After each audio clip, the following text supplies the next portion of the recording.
are live. I am joined by the amazing Renata Daniel, who lives in Newcastle. So I've met her a couple of times and I really enjoy hanging out with her. So welcome, Renata. Thank you for joining me today. Thank you very much for inviting me to be part of this. You're very welcome. It's an absolute joy. Now, just let everybody know who's listening live and listening back on the replay who you are and what you do, because you have so many strings to your bow. So Renata is the owner at Magical Solutions, where she does the amazing tarot readings that she does. I wouldn't even, you do read tarot, but it's got such a special magical kind of twist to it, which we'll chat about soon. And she's the co-owner at Anne and Renata Frightfully Good, where the two of them are just such a scream. And they do a podcast together, Spirit Talk Australia Radio. And she also runs Newcastle Ghost Tours. So welcome again. Please, Renata, tell us a bit about all of these things that you do. Well, okay, so I have been a professional tarot reader for over 30 years, and I guess that's where I started to do my spiritual work, although it really started when I was about 13, 14 and 15, and I started to really dig within my own personal ancestral work and where my family originated from and the connections to all of that. I started doing tarot readings, kind of flitted in and out of different women's circles while I did my other mundane jobs in life. During that time, I also had children, of course. I did a counselling course for which I am certified. I have a diploma in personal counselling. And so I thought that would be really great to use that at some point in time in the future. Little did I know that that was the groundwork that I needed to have to do the work that I do now in the spiritual industry, which is a lot of tarot reading. I do healing work as well. And of course, when I sort of jumped the shark and went into ghost hunting and paranormal investigation, I find that the whole counselling thing that I do is absolutely required and needed, because there's a fine line between the two. And I find that a lot of spiritual work needs to be done for people who are having issues with what they believe might be some form of paranormal activity. Yeah, and you do that privately, don't you? You can go into people's homes and things like that, because I know you do tours and things, and that's obviously in a group setting, but I know that you've been to people's houses and had a look at what they're dealing with personally. That's correct, isn't it? Yes, that's right. That's right. And it's a big subject, and I think a lot of people get it very confused with what they see on TV or in Hollywood, and they think that it is exactly like that, and it's not. It's so what is it like? It can be very confusing. It can be very muddled and mixed up with what we see as things that might be a mental illness or issues with anxiety, stress, depression, and things that people can actually create in their own lives that tend to then seem to have their own existence. It's like we birth into this world something that's nasty and horrible because of the way we feel. So we can actually bring into this world beautiful things and things that are gracious, gorgeous, and life-saving. But we can also birth things that are really horrendous and awful, and we can get attacked by them mentally, physically, emotionally, and spiritually. And this is what we need to, I guess, deal with when we're looking at the things that we look at when we go into people's homes. Yeah, so when they're having this sort of an experience, because I've had one of these experiences before when I was like majorly stressed and I had anxiety, I had depression, and I manifested, if you will, these three beings that were all very, very different, that I could actually see. Now, nobody else could see these beings, but I, perfectly lucid, very, intelligent woman. And I was like, no, I can really see something, right? So is Absolutely. that something that's in my mind, or would have been in my mind, or is this something that I've actually manifested and created the energy around that's now come into form, I suppose?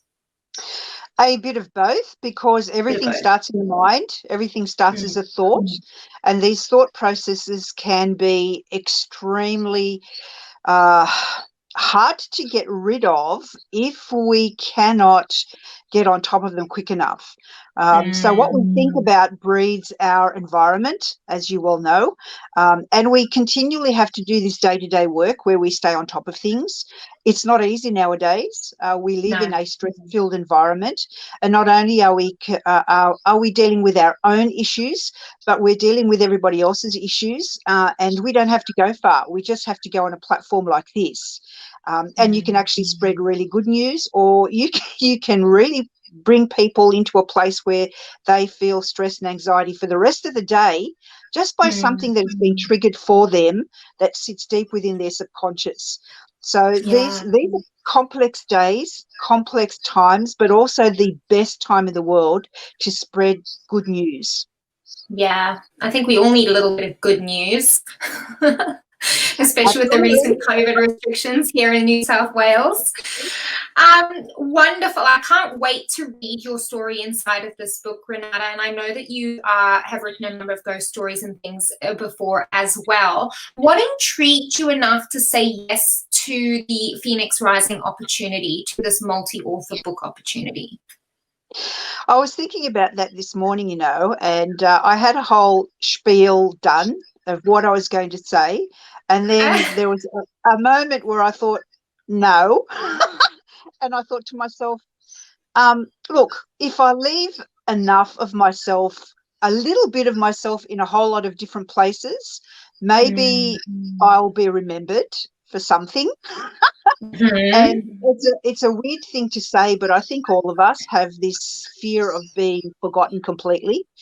Sure. And I know a lot of creatives do things that literally leave pieces of themselves everywhere, whether it be an artwork, a painting, poetry, whatever it might be. It's like they give a little piece of their soul into that work and it will remain beyond them. So that's kind of the thinking of this as well. I have 1,000 ideas running through my head all the time. I love to create those and make them real in some way, and being part of this book is like that. It's like saying, well, this is me, this is what I'm attempting to do. I want to leave this as a little bit of a legacy so that other women who are in my position possibly think that they can do that too. Yeah, amazing. It's definitely a legacy leaving thing, storytelling. I was having this conversation the other day that storytelling, whether it's oral or written or painted on a cave wall, is the only thing that, or one of the only things that I believe has not changed, has stood the test of time. Us humans, we like to innovate and we like to change things, and we're always, seeking the next thing. But storytelling has stuck around. It may change form on the regular occasion, or it may expand into different forms, but it just stays, and leaving that legacy in the form of a story or a written work or an oral work is so important, I think. Even if it's just a personal thing, it might not even come down to business. I've often thought back, I would have loved it if my grandparents, who are no longer with us, wrote a book so that I just learned about their amazing life, and what is amazing, not, what is mundane to them is amazing to me. Like, I found out that my gran had, one of her jobs was, doing those ratings on movies, like PG, MA15 plus. I was like, that's so interesting. That's right. But she probably didn't think it was. That's and true. Yeah, it's just leaving these little legacies everywhere for those who come after us, and also to inspire other women that may be in similar situations or heading towards a similar situation, that, this is what we can do. This is what we can achieve.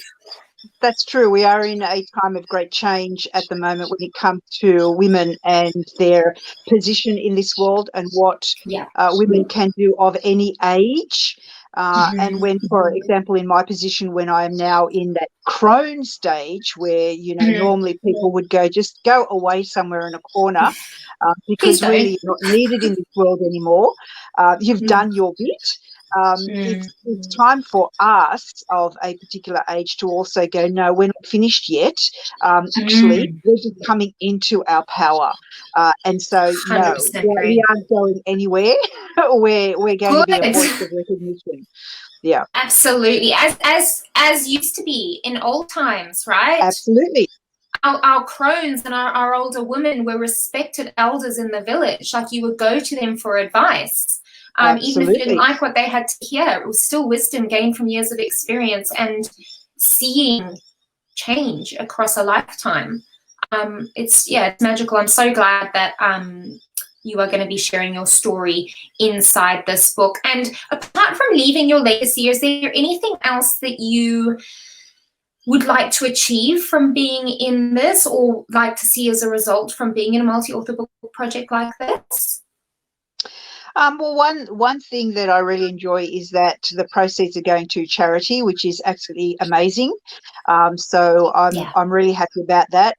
Number two, it's about learning from other women who are going through the process as well and being part of the collective.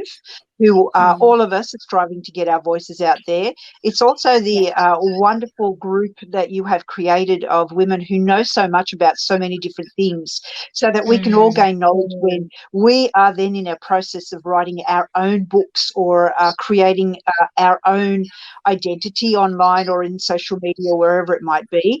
We're not all skilled. We don't know all of the ins and outs of this crazy, crazy business that we are all in. Yeah. But we can all learn from each other, which is great, especially for me, who is about as non-techie as can be. I need to be spoon-fed through everything. Thank you very much. So it's really great to be with other women who give you a hand in all of that. Inside of these multi-author book projects, it's something that I'm super passionate about. It's one of my top 3 things in doing this, is creating a community that lifts each other up, that collaborates, that refers each other, that does business with each other, that, you know, supports each other. Because in that way, you know, I think there's this movement away from competition to collaboration, and it's like, lift a sister up, don't stand on her head to get, you know, ahead of her. Absolutely. Like, there's billions of people in this world, and your unique person is your unique person to do business with. So even if you do the exact same thing as somebody else, you know, people are going to choose you for different reasons, for your energy, for your voice, for your, you know, the way you do things is always going to be uniquely you. So it's something I'm super, super passionate about. So thank you so, so much for joining me live in conversation. We finally set the launch date for Phoenix Rising, the book that Renata is in September, 24th of September, I believe. Is that right? My brain is like a sit today. Let me have a look. 24th of September is correct.